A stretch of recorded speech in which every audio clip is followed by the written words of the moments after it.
অন্যদিকে চিত্রনায়ক সালমান শাহ হত্যার ৩০ বছর পর গ্রেপ্তার হয়েছে আসামি ডন। এর মধ্যে ডন আটকের পর থেকেই বেরিয়ে আসছে ভয়ানক সব চাঞ্চল্যকর তথ্য। এবার সামনে এসেছে সালমান শাহর ময়না তদন্তকারী ডম।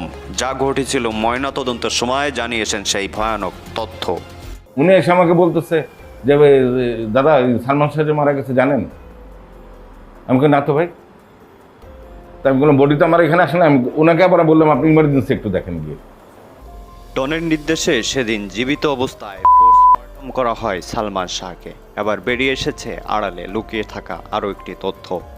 ডন গ্রেপ্তার হবার পর সালমান শাহর মৃত্যু নিয়ে একের পর এক অবিশ্বাস্য সব তথ্য বেরিয়ে আসছে সামনে। ২৯ বছর পরে সে একটা নায়কের এত জনপ্রিয়তা, এই মানুষটা আসলে আপতে পারে না। হত্যা কোনোদিন গোপন থাকে না। সালমান শাহ এটা হত্যা, এবং এই হত্যার পিছনে সামিরার যথেষ্ট ভূমিকা এবং প্রধান ভূমিকা রয়েছে। এটা দর্শক এতক্ষণ দেখছিলেন সংবাদের শিরোনাম, এবার আপনাদের বিস্তারিত জানিয়ে দেব। শিরোনাম দেখেই হয়তো বা বুঝতে পেরেছেন আজকে কি বলতে যাচ্ছে আপনাদের। দর্শক, সালমান শাহ অর্থাৎ চিত্রনায়ক সালমান শাহর মামলা যতই ঘোটা হচ্ছে ততই বেরিয়ে আসতেছে কিন্তু চাঞ্চল্যকর তথ্য। এতদিন কিন্তু ডনের যেই রিমান্ডে যে তথ্যগুলো এসেছিল সেটা আপনাদের জানিয়েছে একের পর এক। তবে আজকে নতুন একটা তথ্য নিয়ে এসেছি। যে ডোম অর্থাৎ যেই লোক সালমান শাহর ময়না তদন্ত করেছিল বা পোস্টমর্টম করেছিল তাকে আমরা আজকে নিয়ে এসেছি, এবং সে দিয়েছে আরও ভয়ানক কিছু তথ্য। শুধুমাত্র টাকার জন্য সালমান শাহকে কি জীবিত থাকা অবস্থায় তার সাথে আগাম করা হয়েছিল? দর্শক, কথা বাড়াচ্ছি না, চলুন তার ডোম কি তথ্য দিয়েছে সেটা মুখে উচ্চারণ করা আমার দ্বারা সম্ভব না। আমরা বিস্তারিত দেখব, তাহলে বুঝতে পারবেন যে সালমান শাহর সাথে শেষ মুহূর্তে কি করা হয়েছিল। দর্শক, ভিডিওটি বেশি বেশি শেয়ার করে দেওয়ার অনুরোধ রইল, এবং আপনাদের কাছে জোর দাবি জানাবো আপনারা একটু কমেন্টে ঝড় তুলে দেবেন, উড়াধুরা কমেন্ট করবেন যে সালমান শাহর বিচার চান কি চান না। তো দর্শক, একটা লাইক দিয়ে চ্যানেলটি সাবস্ক্রাইব করবেন। আর হ্যাঁ, আপনারা কিন্তু সবাই একটু সাবস্ক্রাইব করবেন সালমান শাহকে ভালোবাসলে। তো দর্শক, চলুন দেখে আসা যাক। ডনের নির্দেশে সেদিন জীবিত অবস্থায় পোস্টমর্টম করা হয় সালমান শাহকে। এবার বেরিয়ে এসেছে আড়ালে লুকিয়ে থাকা আরও একটি তথ্য। ডন গ্রেপ্তার হবার পর সালমান শাহর মৃত্যু নিয়ে একের পর এক অবিশ্বাস্য সব তথ্য বেরিয়ে আসছে সামনে।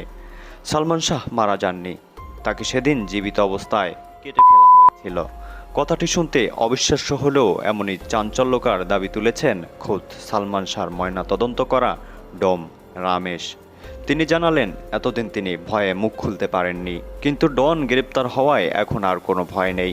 চেতনানাশকের কড়া ইঞ্জেকশনে অজ্ঞান ছিলেন সালমান শাহ, তখনও মারা যাননি।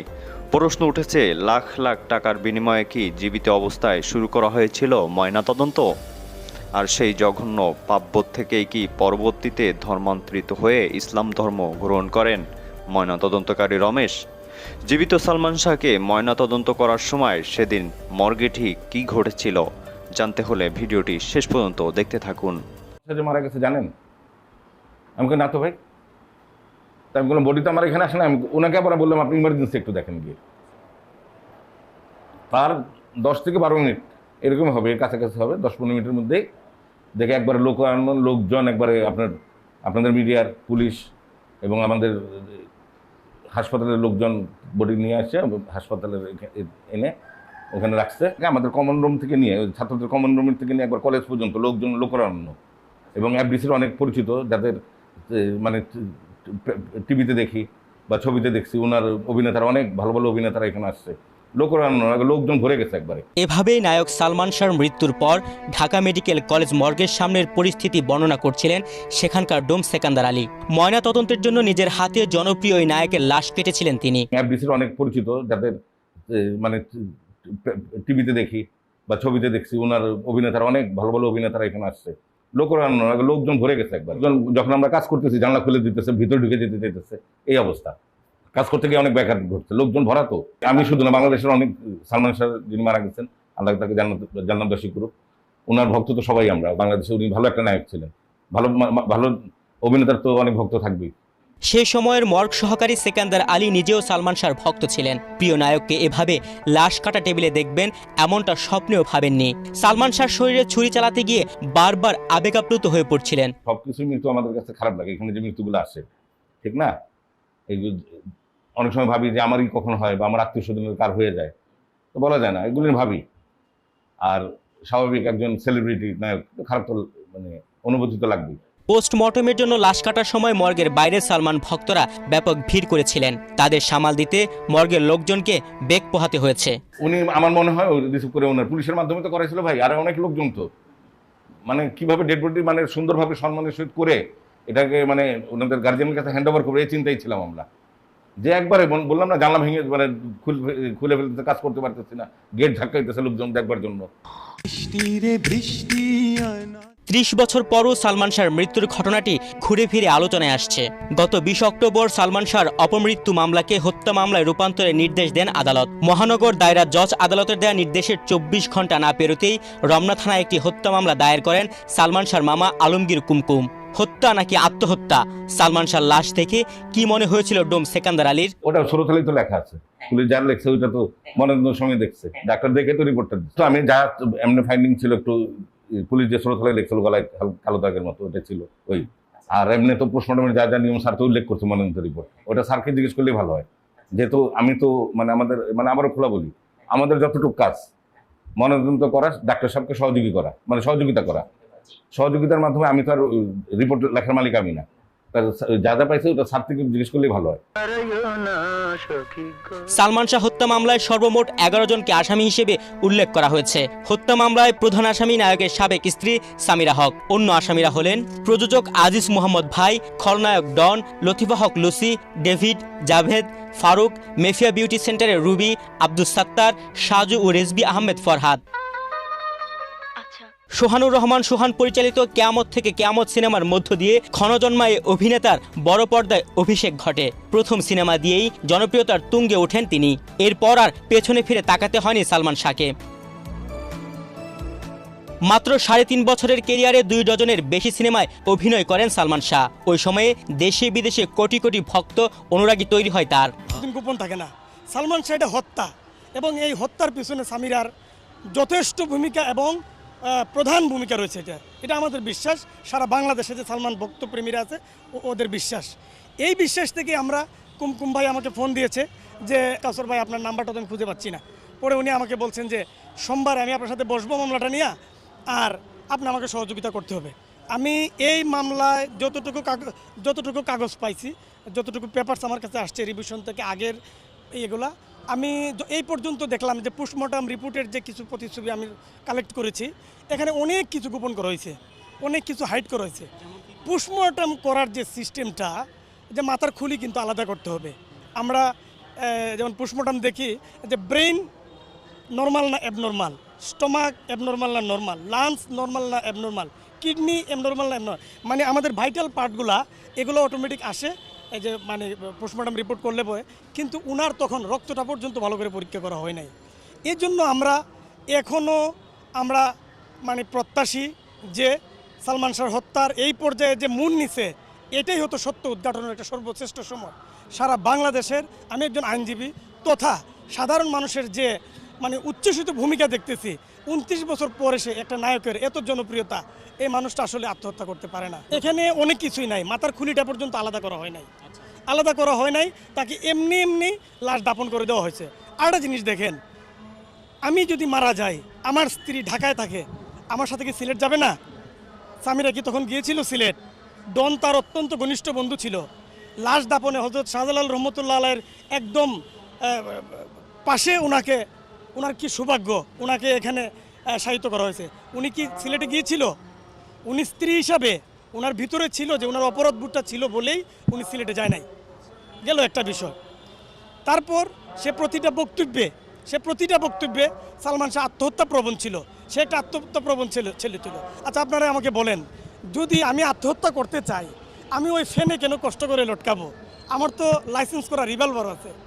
আমার যদি এত আত্মহত্যা প্রবণ হতো, আমি যে কোনো জায়গায় একটা শ্যুট করলে সাথে সাথে শেষ। আর ফ্যানেল ঝুইলে আত্মহত্যা অনেক কষ্টের বিষয়, অনেক কষ্ট, জিব্বা বের হবে। তার যে সুরতাল রিপোর্ট করছে, ওই সুরতাল রিপোর্টে জিব্বা বের হওয়ার কোনো ছবি নাই। আত্মহত্যা করলে জিব্বা বের হবে মাস্ট, এবং আরও অন্যান্য সিমটমগুলো যেগুলো মানে হ্যাঁ ভেঙে যায় না, কণ্ঠনালী ভাঙে নাই, তার শুধু একটা দাগ পাওয়া গেছে, যেটা আপনি যদি সাধারণভাবে একটা গলাতে একটা দড়ি দিয়ে এমনি দেন তাই তো লাগছে, আবেগ লাগার কথাই, একজন মানে এত সেলিব্রিটি নায়ক মারা গেছেন। এবং ডাক্তার সাহেব যা পাইছে রিপোর্ট দিছে, আইনের সাথে যতটুকু কাজ করার স্যার সহ আমরা কাজ টাজ করে ওনাদের গার্জিয়ানের কাছে লাশ হ্যান্ড ওভার করে দিই পুলিশের মাধ্যমে। এখানে লাশটা আনলো, আপনার পুলিশ কাগজপত্র করে নিয়ে আসলো। তো ওই দিন সরকারি ছুটি, আমাদের অফিস বন্ধ। আমি স্যারদের ফোন দিলাম যে স্যার এই ঘটনায় মারা গেছে। তার ডিউটিরত ডাক্তার ছিলেন ডাক্তার তেজেন্দ্রচন্দ্র দাস স্যার, ওনাকে জানালাম। তাহলে স্যার বলে যে কাগজপত্র রেডি করে আমি আসতেছি। পরে স্যার আসলো। আর লোকজন তো লোকরান্য, এফডিসির অনেক লোকজন এবং সাধারণ পাবলিকরাও ছিল। অনুভূতি তো এটা তো আমাদের, শুনেন, এটা রাষ্ট্র এবং আইনের স্বার্থে আমরা এখানে মর্গে কাজ হয়, রাষ্ট্র এবং আইনের স্বার্থে। ওখানে তো একটু খারাপ তো লাগছে, আবেগ লাগার কথাই, একজন মানে এত সেলিব্রিটি নায়ক মারা গেছেন। আর আমরা তো এটা ধরেন আইনের স্বার্থে যতটুকু কাজ করার স্যার সহ আমরা কাজ টাজ করে ওনাদের গার্জিয়ানের কাছে লাশ হ্যান্ড ওভার করে দিই পুলিশের মাধ্যমে। না, ওগুলো মানে ওগুলো তো ডাক্তার সাহেবই জাস্টিফাই করছে। আমি তো আর ডাক্তার না। উনি সিমটম যা ছিল নোট করছে, শ্রোতালের সাথে সামঞ্জস্যপূর্ণ করে, পুলিশের যে শ্রোতাল আছে ওই শ্রোতালের সাথে এবং তার বডির যে কন্ডিশন ওইগুলো দেখে উনি তারপর ময়নাতদন্ত করছে। ময়নাতদন্তের সময় আমি সহযোগী হিসাবে স্যার আমাকে যেভাবে বলছে এভাবে কাজ করে আমি সম্মানের সহিত ডেড বডি তার গার্জিয়ানের কাছে পুলিশের মাধ্যমে বুঝিয়ে দেওয়ার ব্যবস্থা করছি। এটা আমার মনে হয়, আমার এত ইয়া না, দুপুরের দিকে, দুপুরের পরপরই মনে হয় এরকম, মানে আমার মনে হয় দুপুরের পরপরই ডেড বডি মেডিকেল থেকে, ওই যে আপনাদের মিডিয়ার একজন এসে বললো আমাকে, ওই সময়টা আমার আসলে খেয়াল নেই, অনেক দিনের কথা তো, ওইটা না। আমার কথা হচ্ছে এখানে আমাদের যতটুকু কাজ করার, আমি আমার যতটুকু এখতিয়ার মর্গম্যান হিসেবে এবং মর্চারি অ্যাসিস্ট্যান্ট হিসেবে। আমি সালমানের ভাই। আমার ভাই কিন্তু আমার সাথে সবকিছুই কিন্তু শেয়ার করতো, আমাকে কিন্তু বলতো সামিরাকে আজকে সালমান শাহ হত্যার জন্য আপনাকে দায়ী করা হচ্ছে কেন, একটাবার চিন্তা করবেন। শাবনূরকে আমি বলবো আপনি আপনার জায়গাটা রাখতে পারেননি। এরা চেয়েছিল সালমান শাহকে দিয়ে অনৈতিক কাজ করানোর জন্য। সামিরাকে বলবো, শাবনূরকে বলবো, সবাইকেই বলবো একটাই কথা, যে আপনারা যখন সালমান শাহ দুইজন মহিলা ছিলেন জীবনের, আপনাদের উচিত ছিল এই মানুষটাকে গাইড করা। সামিরার ইন্টারভিউ দেখছিলাম, ডনেরও ইন্টারভিউ দেখছিলাম, আরো সবার ইন্টারভিউ দেখছিলাম, এবং অনেকগুলো প্রশ্ন যা আমি মনে করি যে হয়তোবা আপনারা আমার সাথে একমত হবেন। আমি সালমানের ভাই, আপনার সাথে আমি অনেকদিন অনেক সময় কাটিয়েছি, আপনার সাথেও আমার একটা খুব সুন্দর একটা সম্পর্ক ছিল। আপনাকে আমি ফোনও করেছিলাম ভাই, হ্যাঁ, আপনি আমার ফোন কিন্তু ধরেন নাই। আপনি কেন ধরেন না এটা আমি জানি না। আপনার বয়স হয়েছে, হয়তোবা আপনার অনেক কিছু মনে নাই। আমি আপনাকে ছোট করব না, বাট আপনি একবার চিন্তা করবেন যে আপনি বগুড়ার থেকে ঢাকায় কোন কারণে আপনি এসে আশ্রয় নিয়েছিলেন। এবং আমার ভাই কিন্তু আমার সাথে সবকিছুই কিন্তু শেয়ার করতো, আমাকে কিন্তু বলতো। আমি আপনাকে আজকে এই লাইভে এটা বলবো না যে আপনি কি করে এসেছিলেন এবং কেন আপনি ঢাকায় শেল্টার নিয়েছিলেন, সেটা আপনিই জানেন। এবং আপনার কর্মের জন্য আপনি মাপ চান, আপনি আল্লাহর কাছে আপনি মাপ চান। আপনি একজন আজান দিতেন, আপনি আল্লাহ কিয়ামতের দিনে আপনার গর্দনটা সবচেয়ে উঁচা থাকবে অন্য আমাদের সবার থেকে। আপনি যে একটা উক্তি করেছেন যে আমার মা রাত বিরাতে এই জায়গায় যেত ওই জায়গায় যেত, যার কারণে সালমান শাহ খুব মন খারাপ থাকতো, কাঁদতো, এই করতো, ৩টার সময় রাত্রেবেলা সবকিছু আছে, হ্যাঁ, সেটা আমার মার জন্য না। আমার মা কোনোদিন কোনো মিটিং মিছিলে বা কোনো কিছুতে আমার বাবা ছাড়া অ্যাটেন্ড করেনি বা আমাকে ছাড়া অ্যাটেন্ড করেনি। আমরা কেউ না কেউ, আমার মা, আমার বাবা এবং আমাকে বা আমার ভাইকে নিয়ে সবসময় সবকিছু অ্যাটেন্ড করেছে। এবং আমাদের পরিবারের মধ্যে সেই বিশ্বাস এবং সেই ভালোবাসা ছিল যে আমরা জানতাম যে আমার মা এমন কোনো কাণ্ডই করবেন না বা এমন কিছুই হবে না যার কারণে পরিবার বা তার হাজবেন্ড তার কাছে ছোট হবেন। নিজের দিকে তাকান, নিজে কি করেছেন সেটা চিন্তা করেন। আপনি আর ফারুক কি রোলটা প্লে করেছেন, সালমান শাহ আজকে আমাদের সাথে নেই, আপনি একবার চিন্তা করেন। আপনি বলেছেন যে আপনি বাসায় থাকতেন না ভাই, আপনি তো সবসময় বাসায় থাকতেন, আমার নিজের দেখা। আপনার কাপড় চোপড়ও আর থাকতো না, আপনি সালমান শাহ কাপড় চোপড় পরতেন। আপনি বলছেন যে আপনি ব্যান্ডানা আপনি ইয়ে করেছেন, সবকিছু আপনাদের হয়তোবা আমি মেনে নিলাম, আপনারাই করেছেন। বাট একটা মানুষের পরিচয়, একটা মানুষের ক্যারেক্টার, একটা মানুষের টেস্ট, একটা মানুষ কিভাবে তার নিজেকে প্রেজেন্ট করবে, একটা মানুষ তার নিজেকে কিভাবে গড়ে তুলবে বা কিভাবে। তো দর্শক দেখছিলেন খুব গুরুত্বপূর্ণ প্রতিবেদন। এতক্ষণ আমাদের সাথে থাকার জন্য ও দেখার জন্য সবাইকে ধন্যবাদ জানাচ্ছি। দর্শক এখন এই বিষয়ে আপনাদের মতামত কি একটু কমেন্টের মাধ্যমে জানান। আর হ্যাঁ, এতক্ষণ যারা দেখেছিলেন আশা করি সম্পূর্ণ ভিডিওই দেখেছেন। তো এই বিষয়ে আপনাদের মতামত অবশ্যই চাই। আর হ্যাঁ, পরবর্তীতে এর থেকেও গুরুত্বপূর্ণ নিউজ আপডেট আসতে চলেছে, যেটাই নিউজে দেখানো উচিত ছিল আমাদের সময় সংক্ষেপের কারণে আপনাদের সামনে তুলে ধরতে পারিনি। তো পরবর্তীতে এটা আসতে চলেছে, তাই চ্যানেলটি সাবস্ক্রাইব করে পাশে রাখা বেল আইকনটি বাজিয়ে দিবেন। তো দর্শক ভালো থাকুন, সুস্থ থাকুন, দেখা হচ্ছে খুব দ্রুত। আল্লাহ হাফেজ।